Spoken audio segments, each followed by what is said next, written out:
আসসালামু আলাইকুম। কেমন আছেন সবাই? তো আমরা সকলেই কিন্তু গুগল ক্রোম ব্রাউজারটা ব্যবহার করি। ঠিক আছে? এটা সবার ফোনেই থাকে নতুন পুরাতন। তো আমরা এটাই সবথেকে বেশি প্রেফার করি এবং এটার মাধ্যমে সার্চ করি। তো এটার মাধ্যমে আমরা সার্চ করি ব্যক্তিগত তথ্য এবং অন্যান্য কিছু। তো সেটা যাতে হ্যাক হয়ে না যায়, অন্য কারো হাতে বেহাত হয়ে না যায়, আরও কিভাবে সিকিউরিটি বাড়াইতে পারেন আপনার ব্রাউজারের সেটা দেখাবো এই ভিডিওতে। তো এখানে আমরা প্রথমে গুগল ক্রোম ব্রাউজারটা ওপেন করব। গুগল ক্রোম ব্রাউজার ওপেন করার পরে নর্মাল যে আপনার হোম পেজটা আসবে এরকম চলে আসবে। দেন আপনি থ্রি ডট থ্রি ডটের মধ্যে আমাদের ক্লিক করতে হবে। থ্রি ডটের মধ্যে ক্লিক করলাম। থ্রি ডটের মধ্যে ক্লিক করার পরে আমরা এখানে সেটিংস নামে যে অপশনটা আছে সেটিংসের মধ্যে ক্লিক করব। ঠিক আছে? সেটিংসের মধ্যে ক্লিক করার পরে তো আমরা এইখানে একটা অপশন দেখতে পারবো, সেটা হচ্ছে privacy and security.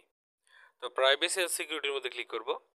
Privacy and সিকিউরিটির মধ্যে ক্লিক করার পরে এখানে আমাদের যেটা করতে হবে সেটা হলো আমরা একটু উপর দিকে টানি। এখানে সিকিউরিটি অপশনের আন্ডারে দেখতে পাচ্ছি সেভ ব্রাউজিং। তো এখানে স্ট্যান্ডার্ড প্রোটেকশন অন করা আছে। তো আমরা সেভ ব্রাউজিং এর মধ্যে ক্লিক করব। এখানে উপরে আরেকটা অপশন দেখতে পাচ্ছেন, enhanced protection, real time AI power protection against dangerous sites, downloads and extension that's based on your browsing data getting sent to Google. তো এটা হচ্ছে এআই পাওয়ার্ড প্রোটেকশন।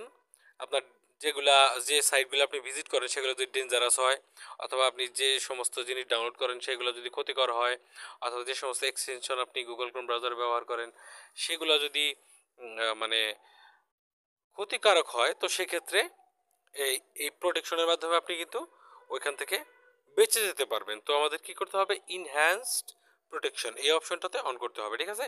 আপনার এখানে নো প্রোটেকশনও থাকতে পারে, স্ট্যান্ডার্ড প্রোটেকশনও থাকতে পারবে, আমার থাকতে পারে আর কি। আপনি ইনহ্যান্স প্রোটেকশন এই অপশনটাতে সিলেক্ট করে দিবেন। ঠিক আছে? তারপরে আমরা যেটা করবো সেটা হচ্ছে আমরা এখান থেকে ব্যাক করে চলে যাব। ব্যাক করে চলে যাওয়ার পরে নিচে দেখতে পাচ্ছেন সেফটি চেক। মানে আমরা সেফটিটা চেক করব যে আমরা যে সেটিং বা আমি যে সেটিংয়ে চালাইতেছি আমার গুগল ক্রোমটা, আমার সেটিংগুলো ঠিক আছে কিনা, আমি আমি নিরাপত্তায় আছি কিনা। ঠিক আছে? তো এইখানে সেফটি চেকের মধ্যে ক্লিক করলাম। সেফটি চেকের মধ্যে ক্লিক করার পরে এইখানে দেখতে পাচ্ছেন ইওর ব্রাউজার লুকস গুড। ঠিক, রিসেন্টলি চেক করছে। এখানে দেখেন ক্রোম আপনার সবসময় আপডেট করা মানে রাখতে হবে। এখানে আমার আপডেট করা আছে। কোনো প্রকার কম্প্রোমাইজ মানে হ্যাক করা কোনো পাসওয়ার্ড বা কেউ আমার পাসওয়ার্ড হ্যাক করতে পারবে এরকম কিছু নাই। ইনহ্যান্স সেভ ব্রাউজিং অন করা আছে, permission look good, notification look good.